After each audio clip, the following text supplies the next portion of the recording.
कुछ लिखा जा चुका है, बहुत कुछ बोला जा चुका है। मैं आपको हज़रत वासिफ़ अली वासिफ़ का एक अंदाज़े नज़र भी थोड़ा सा बता दूं कि आप किस तरह से लेते थे। लोग तो ये समझते हैं कि तसव्वुफ़ जो है ये कोई इस्लाम के पैरेलल कोई चीज़ चल रही है, कि इस्लाम या शरीयत एक और चीज़ है और सूफ़ी या तसव्वुफ़ जो है ये बिल्कुल और चीज़ है, जबकि ये बात बिल्कुल गलत है। सरकार हज़रत वासिफ़ अली वासिफ़ रहमतुल्लाह फरमाया करते थे कि देखो, शरीयत में अगर तुम्हें शौक़ पैदा हो जाए, यानी कि नमाज अल्लाह की और नमाज पढ़ने का शौक़ पैदा हो जाए, तो समझो तरीक़त पैदा हो गई। और तरीक़त जो है ये तसव्वुफ़ है, ये कोई इस्लाम से हट के चीज़ नहीं है। ये सिर्फ़ इस्लाम में शौक़ पे चलने का एक नाम है कि हम लोग कहते हैं कि जैसे सरकार ने फरमाया कि इस्लाम कहता है कि 2.5% दो, और फ़कीर जो दरवेश जो है या जो सूफ़ी है वो कहता है 2.5% भी तेरा है, बाकी भी तेरे हैं, तो हमने क्या रखना है, सारे तू रख ले। ये शौक़ वाला बंदा कर सकता है। शरीयत आपको सिखाती है कि नमाज पढ़नी है, और जो तसव्वुफ़ है वो कहता है कि ये जो अल्लाह अभी हमें मस्जिद के अंदर मिला है यही अल्लाह बाहर है। और अगर आपकी मस्जिद की अंदर की ज़िंदगी और मस्जिद की बाहर की ज़िंदगी, अगर ये दोनों ज़िंदगियाँ बराबर हो गई, तो समझे आपका तसव्वुफ़ शुरू हो गया, आपकी रूहानियत शुरू हो गई, इंसान सूफ़ी बनना शुरू हो गया। ये दो चीज़ें नहीं हैं। वो एक सरकार एक शेर सुनाया करते थे कि हम अपने आप में ही तुझे ढूंढते रहे, तेरे मुसाफिरों का सफ़र घर में कट गया। जो लोग अपनी इबादत, अपनी ज़िंदगी को हजूर दो आलम सल्लल्लाहु अलैहि वसल्लम की ज़िंदगी के, उनकी तालीम के करीब करीब रखते हैं, वो तसव्वुफ़ पे चलते हैं। हज़रत दाता गंग बख्श अली हजवेरी रहमतुल्लाह अलैह अपनी किताब कश्फुल महजूब में फरमाते हैं कि एक वक्त था कि तसव्वुफ़ नाम की कोई चीज़ नहीं हुआ करती थी, बल्कि प्रैक्टिकली हुआ करता था। यानी कि नाम कोई नहीं था लेकिन अमल मौजूद था, और आज इसका नाम मौजूद है और अमल मौजूद नहीं है। आप अपनी किताब में एक जगह फरमाते हैं कि हम एक जगह पर गए जहाँ पर बहुत सारे बुजुर्ग इकट्ठे हुए थे, और वो अपने अपने कमालात और अपनी अपनी चीज़ें जो है वो दिखा रहे थे, कुछ हवा में उड़ रहे थे और कुछ इस तरह के वाक़यात। तो मुरीदैन ने पूछा कि हुजूर, ये इतने सारे यहाँ पर बुजुर्ग इकट्ठे हुए हैं, इनमें से कौन शख्स वो है जो सबसे ज़्यादा ताकतवर है?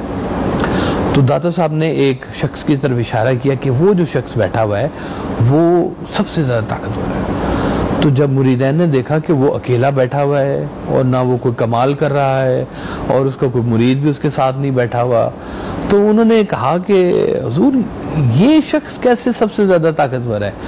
तो दाता साहब ने बताया कि इसके पास कुव्वत बर्दाश्त है, ये बर्दाश्त की ताकत रखता है अपने पास, कि इसके पास ये सब कुछ है लेकिन ये जाहिर नहीं करता। ये जो सूफ़ी लोग होते हैं, ये करामात इनके पास होती हैं, लेकिन करामत में तसव्वुफ़ नहीं होता। तसव्वुफ़ जो है वो करामत उससे हो जाती है, लेकिन अगर कहें कि सिर्फ करामत में ही सारा तसव्वुफ़ घुसा हुआ है तो ये बात बिल्कुल गलत है। तसव्वुफ़ बर्दाश्त करने का नाम है, अपने हालात में राज़ी रहने का नाम है, अपने हालात से अल्लाह की मर्ज़ी में शामिल होने का नाम है। तसव्वुफ़ जो है ये सौफ है।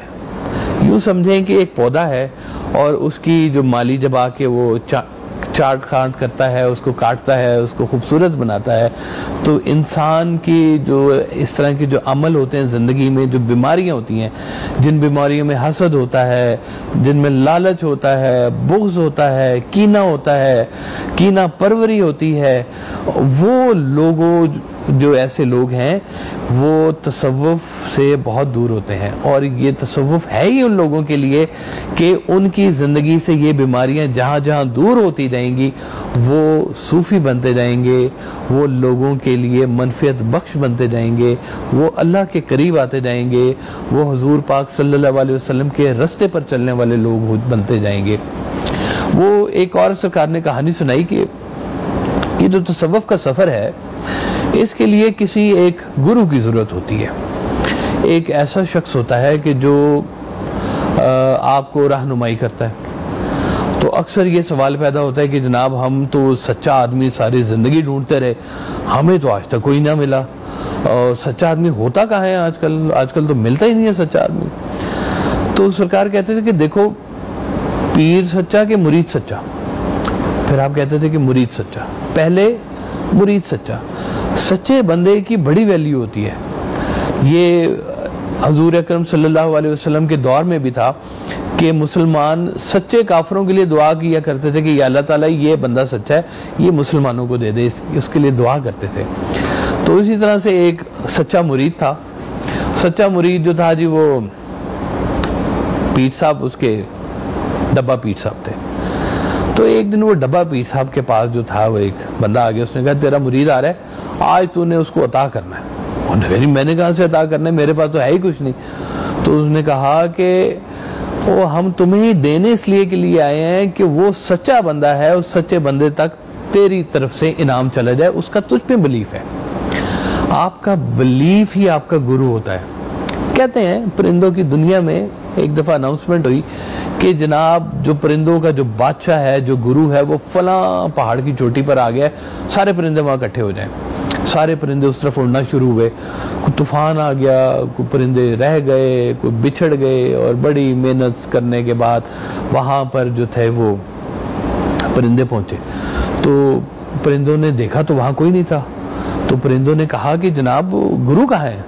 उन्होंने कहा वो आपका गुरु है ना, सी मुर्ग। तो उन्होंने कहा जी हमें तो कोई नजर नहीं आ रहा, यहाँ पे कोई गुरु ही कोई नहीं है। तो उन्होंने कहा कि अपने आप को गिनो, कितने हो तुम? तो उन्होंने गिना तो कहते हैं हम 30 हैं।